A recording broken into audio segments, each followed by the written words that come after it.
चलिए आगे रुक करेंगे भिंड का, जहां से हमारे सहयोगी आदित्य द्विवेदी जुड़ चुके हैं। जी आदित्य, ऐसी क्या कुछ खबरें हैं जो आज भिंड में सुर्खियों पर हैं?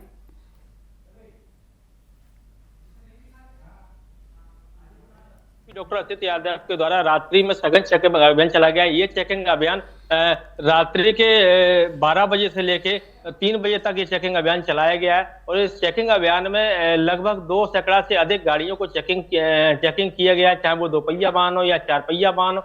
इसके तहत सीट बेल्ट और उनका जो एल्कोहल का भी टेस्ट किया गया, साथ ही उनकी डिग्गियों को भी चेक किया गया और जो संदिग्ध व्यक्ति आ जा रहे थे रात्रि के समय में, उनसे भी कड़ाई से पूछताछ की गई, क्योंकि भिंड पुलिस की जो अपराध के प्रति जो जीरो टॉलरेंस की थी उसको मद्देनजर ये चेकिंग अभियान चलाया गया। ये रात्रि में 3 घंटे लगभग धुआंधार चेकिंग अभियान जो चलाया गया है शहर के इंदिरा गांधी चौराहे के समीप। ये जो चेकिंग अभियान चलाया गया है, इसमें निरीक्षक गोपाल सिंह सिकरवार और तमाम पुलिस अमला मौजूद रहा है। चेकिंग के दौरान जो तमाम संदिग्ध गाड़ियां रात्रि के समय में गुजर रही थी, उनको भी रोक कर चेक किया गया और जो शराब के नशे में ज्यादातर गाड़ियां चलाते हैं तो ऐसे में उनको भी चेक किया गया, क्योंकि अक्सर प्राय में देखा आता है कि जो वाहन चालक हैं वो शराब पीकर नशा करते हैं और वो कहीं ना कहीं के दुर्घटना का शिकार होते हैं। तो इसी कड़ी में ये सघन चेकिंग अभियान चलाया गया है और साथ ही जो अन्य गतिविधियां हैं उस पर भी कड़ी नजर रखने के लिए भी उनकी डिग्गियां और जो लोग गाड़ी में सवार होकर आ रहे थे उनकी भी तलाशी ली गई है। इसके साथ ही आपको बता दूं कमलेश्वरी कि जिस तरीके से जो रेवेन्यू डिपार्टमेंट राजस्व विभाग में जो सारी गड़बड़ियां सामने आती हैं, तो ऐसे कई मामले ऐसे भिंड में सामने आ रहे हैं। भिंड जिले के अंतर्गत अभी हम हाल ही में मौजूद हैं उमरी कस्बे में, जहाँ फसल भी खड़ी हुई है खेत में और यहाँ जो भूमि स्वामी है उनका ये कहना है कि जिस तरीके से हमने अपने खेत का जो सीमांकन कराया था वो एक बार नहीं बल्कि 3 बार कराया है और उन्होंने नकल के तौर पर उसकी कॉपियां जिसमें तहसीलदार कार्यालय की सील लगी है, रेवेन्यू डिपार्टमेंट के दफ्तर की सील लगी हुई है और उस जो सीमांकन का है उस नापतोल को न मानते हुए एक अन्य व्यक्ति के द्वारा जो नापतोल कराई गई है और उस नापतोल को ही उन्होंने मंजूरी दी है, जबकि वो नापतोल पूरी तरह से सही नहीं है। जैसा कि हमारे साथ जो भूमि स्वामी मौजूद हैं, इनका कहना यह है कि जैसे एसडीएम कोर्ट के अंदर हमारी जो फाइल चल रही थी, तारीख लगी हुई थी, उस तारीख से ठीक 20 दिन पहले ही फैसला दे दिया जाता है और तारीख जबकि 20 दिन बाद की होती है, तो ये कहीं ना कहीं देखने प्राय गड़बड़ी आती है। हम इन्हीं से जान लेते हैं जो हमारे साथ। भाई क्या नाम है भाई? जी, क्या मामला सामने आया है आपका? कैसे क्या आदेश भाई? आदेश ये है, हमने 3 बार नपा चुके हैं और उसी के आधार पर हमने जो है बुद्धि है जी ऐलान बना दी है जी। इसके बाद जो है और उन्हीं की मर्जी से जी, और उसके बाद जो है वो उन्होंने नपाया, सीमांकन कराया, सीमांकन में वो गलत नाप हुआ है जबकि सब भुजाएं नापी गई। आपने अपने खेत की नापतोल कितनी बार कराई है?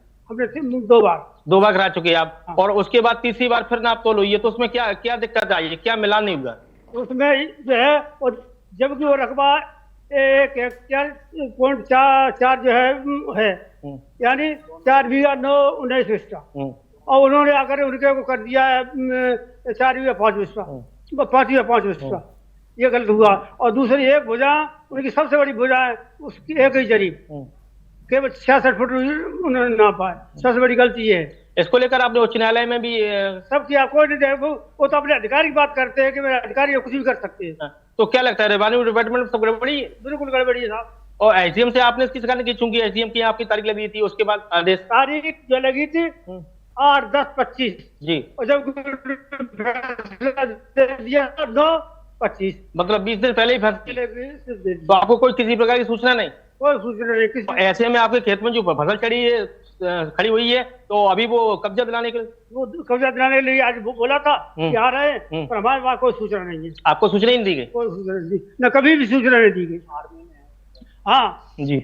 और हमारे बच्चों के नाम में, लड़कों के नाम में अर्जी नंबर है जी, और जिसके नाम में है वो यहाँ पर है नहीं है, उसे आर्मी में है, उसे कोई खबर नहीं। जैसा कि कमलेश्वरी जी ये जो भूमि स्वामी बता रहे हैं कि जिस हमारे बच्चे के नाम में जो खेत है वो चूंकि देश के बॉर्डर पर जो है ड्यूटी पर तैनात है और उसको बिना सूचना दिए ही हमारे बेटे के खेत की नापतोल की जा रही है और उस पे स्थानीय प्रशासन और पुलिस की मदद से कब्जा दिलाने की बात की जा रही। अब देखने वाली बात ये होगी कि जिस भूमि स्वामी को बिना सूचना दिए आखिर कब्जा कैसे किया जा सकता है। तो ये कहीं ना कहीं राजस्व विभाग को संज्ञान लेना चाहिए और भिंड के जो आला अधिकारी हैं उनको भी इसमें संज्ञान लेना चाहिए कि बिना भूमि स्वामी की सूचना दिए ये जो कब्जा है या नापतोल है वो कैसे की जा सकती है, जबकि पूर्व में 2 बार नापतोल कराई गई है। तो ये कहीं ना कहीं एक बचरणीय प्रश्न है जो राजस्व विभाग पर खड़ा होता है। जी कमलेश्वरी जी बिल्कुल, जो है राजस्व विभाग की कार्यशैली पर कहीं न कहीं सवाल खड़े करता है और अब देखने वाली बात होगी कि इस पूरे मामले में क्या कुछ आगे कार्रवाई देखने को मिलती है। फिलहाल तमाम जानकारियों के लिए आपका धन्यवाद आदित्य।